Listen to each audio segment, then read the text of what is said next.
नमस्कार, माझं नाव चेतना। आज आपण शेवग्याच्या शेंगेचं सूप बनवणार आहोत, म्हणजे ड्रमस्टिक सूप बनवणार आहोत। तर चला पाहूया। बनवायला खूप सोपी आणि झटपट अशी रेसिपी आहे, तुम्ही नक्की ट्राय करा।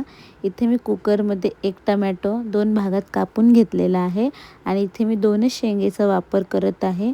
या 2 शेंगामध्ये 2 जण आरामात सूप पिऊ शकतात। आणि इथे मी गरम पाणी टाकलेलं आहे।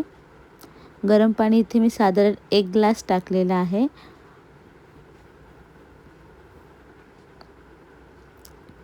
त्यानंतर आपल्याला यामध्ये चवीनुसार मीठ टाकून घ्यायचं आहे आणि मीठ टाकून झाल्यानंतर आपल्याला कुकर लावून त्याची 2 शिट्ट्या अशा घ्यायच्या आहे। आणि आपल्याला या गोष्टीची काळजी घ्यायची आहे की आपण कुकर लावताना मीठ टाकलं होतं, तर आपल्याला नंतर मीठ नाही टाकायचं आहे। तुम्ही पाहू शकता 2 शिट्ट्यानंतर आपलं किती छान प्रकारे शिजलेला आहे शेंगा आणि टोमॅटो। इथे टोमॅटोची साल मी काढत आहे। आपण टोमॅटो यासाठी टाकलेला आहे की आपण सूप बनवणार आहोत, तर त्यामुळे आपल्या सूपला खूप छान असं टेक्स्चर येईल त्यामुळे, आणि टोमॅटोची एक खूप छान त्याला चव लागेल। त्यानंतर आपण शेंगा ज्या शिजल्या होत्या त्या आपण मिक्सरमध्ये बारीक करून घेणार आहोत। तर इथे तुम्ही पाहू शकता मिक्सरमध्ये मी फक्त शेंगा टाकत आहे आणि टोमॅटोसुद्धा टाकत आहे आणि थोडीशी कोथिंबीर टाकत आहे। कोथिंबीर टाकल्यामुळे आपल्या सूपला खूप छान असा रंग येणार आहे आणि चवीलासुद्धा खूप छान लागेल।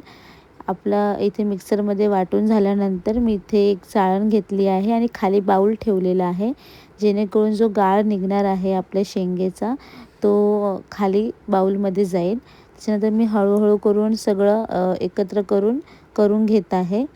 आणि जर तुम्ही आपल्या चॅनलला पहिल्यांदा भेट देत असाल तर आपल्या चॅनलला सबस्क्राईब करा, लाईक करा आणि शेअर करा।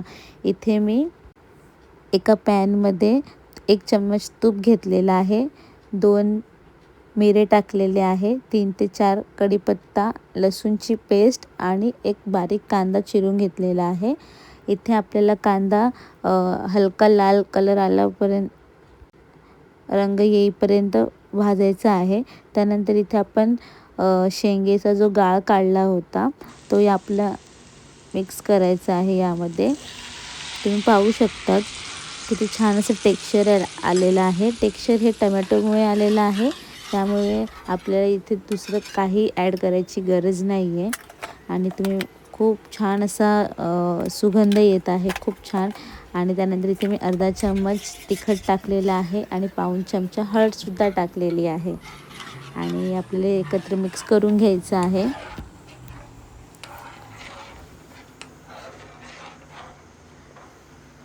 तुम्ही पाहू शकता किती छान टेक्स्चर आलेलं आहे आणि आपल्याला एक 2 ते 3 मिनटं ह्याला उकळून घ्यायचं आहे। इथे थोडीशी मी कोथिंबीरसुद्धा टाकत आहे आणि खूप छान असं सुगंध येत आहे। तुम्ही नक्की ही रेसिपी ट्राय करा। जर तुम्ही आपल्या चॅनलला पहिल्यांदा भेट देत असाल तर आपल्या चॅनलला लाईक करा, शेअर करा आणि सबस्क्राईब करा। तुम्ही पाहू शकतात की किती छान आपलं असं सूप बनवून तयार आहे आणि रंगसुद्धा खूप छान आलेला आहे। तुम्ही ही रेसिपी नक्की ट्राय करा।